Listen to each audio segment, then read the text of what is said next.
Welcome to Sasi media. So நீங்கள் நம்ம சேனலுக்கு புதுசாக இருந்தால் சேனலை சப்ஸ்கிரைப் பண்ணிவிட்டு இந்த வீடியோவை லைக் பண்ணிடுங்க. 2 நாளாகவே ஒரு விஷயம் ரொம்ப பரபரப்பாக பேசப்பட்டு இருந்தது. எல்லாருமே கேள்விப்பட்டிருப்பீங்க. நந்தினி அவர்கள் வெளியேற்ற போகிறாங்க, வெளியேற்றப்பட்டார் அப்படிங்கிற நிறைய நியூஸ்கள் வந்தது. ஏன்னா அவங்களால வீட்டுக்குள்ளே இருக்க முடியல அப்படின்ற மாதிரி சொல்லிட்டு இருந்தாங்க. இப்போ அது உண்மை செய்தியாக ஆயிடுச்சு. நந்தினி அவர்கள் வெளியேற்றப்பட்டுட்டாங்க அப்படிங்கிறது தான். அதுக்கு ரீசனாக அவங்க சொல்லியிருக்கிறது ஹெல்த் இஷ்யூ அப்படிங்கிறத ஷார்ட்டாக அமைதியாக முடிச்சுட்டாங்க பிபி டீமே. ஸோ விஜய் சேதுபதி வந்ததுக்கப்புறம் அவங்களை அனுப்பியிருக்கதா சொல்கிறாங்க. சரி, இது என்ன அப்படின்னு பார்த்தீங்கன்னா, அவங்களால நார்மலாக பிஹேவ் பண்ண முடியல, மைண்ட் ரீதியாக சில டிஸ்டர்பன்ஸ் அவங்களுக்கு இருக்குது, அதனால அவங்கள வெளியேற்றுறது அதுதான். ஆனால் அவங்க டீசெண்டாக அதை ஹெல்த் இஷ்யூன்னு போட்டிருக்காங்க. அது வரைக்கும் நம்மளுடைய பிபி டீமை நம்ம பாராட்டலாம்.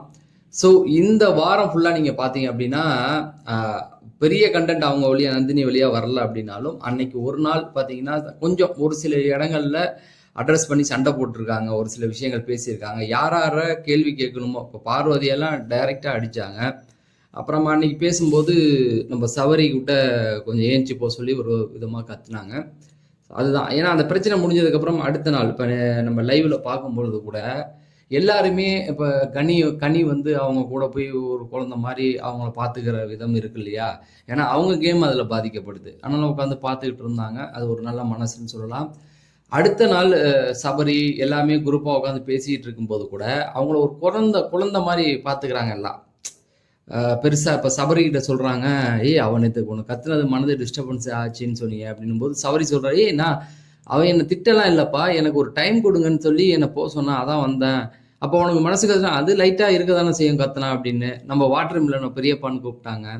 அவரும் போய் நின்றுக்கிட்டு என்ன அப்படின்னா, எல்லாருமே பேசுறது இது இது தேவைப்படாது இல்லையா?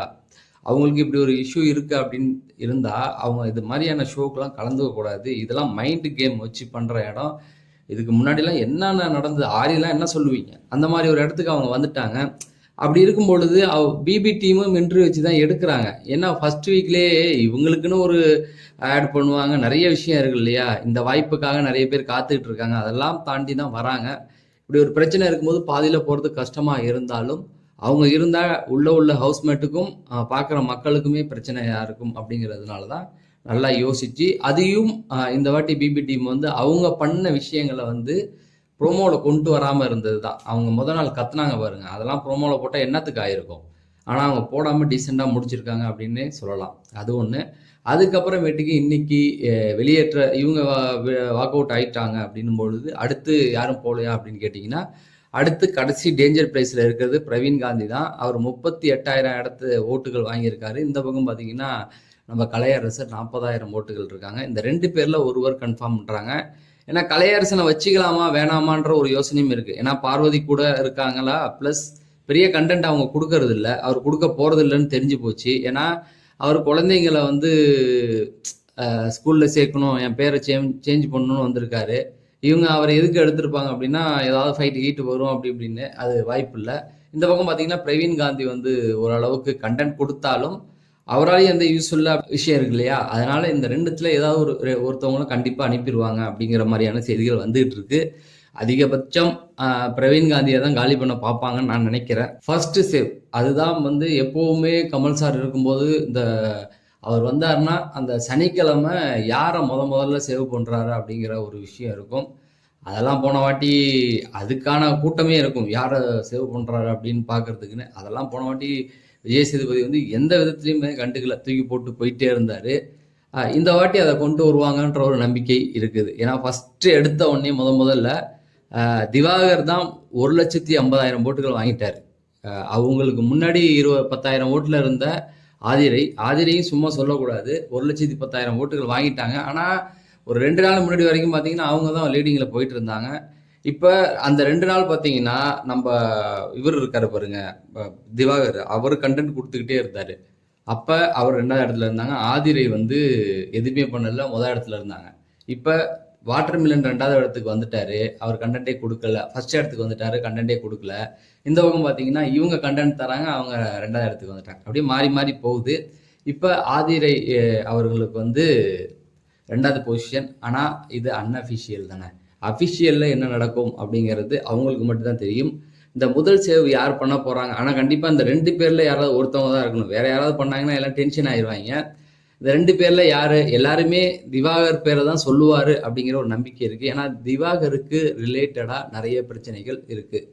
என்ன அப்படின்னு பார்த்தீங்கன்னா, முதல்ல வந்து கமருதீன் வந்து என்னதான் அவர் கேம் விளாண்டாரு, தூங்கினார், அதெல்லாத்தையும் விட்டுடலாம். அவர் வந்து இவரை தள்ளி விட்டு அடித்தார். அது வந்து தவறான ஒரு விஷயம். தள்ளி விடுறது ஒருத்தவங்க தொடவே கூடாது. பிக் பாஸ் வீட்டுக்குள்ளே சண்டை வந்தா. அதாவது பிபியில் 4வது சீசனில் நடக்காத சண்டையா? அதாவது ஆரிக்கும் நம்ம பாலாஜி முருகதாஸுக்கும் அவ்வளோ சண்டையிலையுமே எவ்வளோ நடந்தது. அதெல்லாம் அவங்களாம் ஒரிஜினல் ஃபைட்டு, கண்டென்ட்டுக்காக பண்ணல, ஒரிஜினலாகவே அடிச்சுக்கிட்டாங்க. ஆனால் மேலே எந்த விதத்திலும் கை வைக்கல அப்படிங்கிறது தான். அது பாலாஜி முருகதாஸேவே வந்து இருந்தாலும் அவரும் வந்து அந்த இடத்துல டீசெண்டாக நடந்துக்கிட்டாரு. எவ்வளோ திட்டுவார், எது வேணால் பண்ணுவார், ஆனால் தொடலை. அதே போல் நம்ம 7வது சீசன் வச்சுக்கலாம். 7வது சீசனில் பார்க்காத சண்டையா? அப்பயும் வந்து யாரையும் வந்து தொடலை. அதோட இந்த நம்ம 6வது சீசன் விக்ரம் வேதா, அப்பயுமே பார்த்தீங்கன்னா அவங்க 2 பேரும் அசீமும் விக்ரமும் அடிச்சுக்காததா. ஆனால் தொடலை, பேச்சாக தான் நிற்கணும். ஹிந்தியில் வந்து 7வது சீசனில் ஒருத்தர் தள்ளி விட்டாரு. தள்ளி விட்டதுக்கு வெளில அனுப்பி விட்டாங்க சரிங்களா. அதுக்கப்புறமேட்டுக்கு இவர் தான் சல்மான் கான் தான் பேசி இல்லை அது மன்னிச்சு விடலான்னு கூப்பிட்டு வந்தாங்க. உடனே அனுப்பி விட்டாங்க. இவருக்காக வெயிட் பண்ணல, சல்மான் கான் வர வரைக்கும் வெயிட் பண்ணல. ஹிந்தியில் மேலே கை வச்சிட்டியா கிளம்பு. அதுவும் இதே போல் ஒரு சண்டை தான். அது எக்ஸ் பாய் ஃப்ரெண்டு அந்த சண்டையில் வந்தது. அப்படி தள்ளி விட்டான் அப்படிங்கிறதுக்கு அன்னைக்கே அனுப்பி விட்டாங்க. ஸோ எதுக்கு இதெல்லாம் சொல்கிறோம் அப்படின்னு பார்த்தீங்கன்னா, இதெல்லாம் கண்டிக்கப்பட வேண்டிய ஒரு விஷயம். நாளைக்கு ஒரு தப்பான உதாரணம் ஆயிரும். அதனால் அவருக்கு வந்து கண்டிப்பாக ரெட் கார்டு அது கொடுக்கணும் அப்படிங்கிறது தான் ரூல் படி. அதுதான் ரெட் கார்டு தான். பட் அது தெரிஞ்சு 8-9 சீசன் பார்த்துருக்காரு, 8 சீசன் பார்த்துருக்காரு இல்லையா. பார்த்ததுக்கப்புறமேட்டுக்கும் அவர் இதை வந்து பண்ணாருன்னா கண்டிப்பாக ரெட் கார்டு தான் கொடுக்கணும். பட் ஆனால் டீம் அதை பண்ணுவாங்களா? ஏன்னா அவர் விஜய் டிவி செலிபிரிட்டி, அட்லீஸ்ட் ஒரு வார்னிங்காவது கொடுக்கணும் அப்படிங்கிறது தான். அதே போல் வார்னிங் இன்னொருத்து கொடுக்க வேண்டியது எஃப்ஜே அவர்களுக்கு. ஏன்னா என்னதான் அவரும் பண்ணாலும் ஓகே வெட்டிடுவேன் அப்படிங்கிற அந்த ஒரு வார்த்தை, அதுவும் அவர் வந்து பெரிய ஃபைட்டு கூட இல்லை. அந்த பொண்ணு வந்து இவரை பார்த்து ரம்யா வந்து திவாரை பார்த்து நீ படித்தவன் தானேன்னு கேட்டுச்சு. அதுக்கு இவர் நீ படிச்சிருக்கியான்னு கேட்டார். அவ்வளோதான். இந்த முதல்ல ஆரம்பிச்சது அதுதான். அதுவே தெரியாம அந்த தற்கொலை வந்து நான் வெட்டிடுவேன் அப்படின்னு சொன்ன அந்த வார்த்தையும் தவறான வார்த்தை. இந்த வீட்டுக்குள்ள அதுக்கு இடம் கிடையாது. அதுக்கு என்ன பண்ணணும்னா அதுக்கும் அவர் வந்து ஒரு வார்னிங் அல்லதுனா எல்லோ கார்டு கொடுக்கணும். ஆனால் கொடுப்பாங்களான்னு தெரியல. ஏன்னா ஏற்கனவே ஒரு அம்மா வெளியில் போகுது, இன்னொருத்தரை வெளியேற்றுறாங்க. அதனால இந்த பிரச்சனையை கண்டிப்பாக அவர் அட்ரஸ் பண்ணியே ஆகணும் அப்படிங்கிறது தான். சரி, அடுத்தடுத்து நடக்க போகிறதெல்லாம் கண்டிப்பாக அடுத்தடுத்த வீடியோவில் பார்ப்போம். அதெல்லாம் இன்னைக்கு இதெல்லாம் வந்து கண்டிப்பாக நடக்க போகிற ஒரு விஷயம். அதுதான் உங்களுக்கு கொடுத்துருக்கேன். நீங்கள் இன்னும் நம்ம சேனலை சப்ஸ்கிரைப் பண்ணலாம், சப்ஸ்கிரைப் பண்ணிங்க. இந்த வீடியோ நீங்கள் லைக் பண்ணால் இன்னும் 2 பேருக்கு சஜஷன் ஆகும். அதனால் லைக் பண்ணிடுங்க. நம்ம அடுத்த வீடியோவில் சந்திப்போம். நன்றி, வணக்கம்.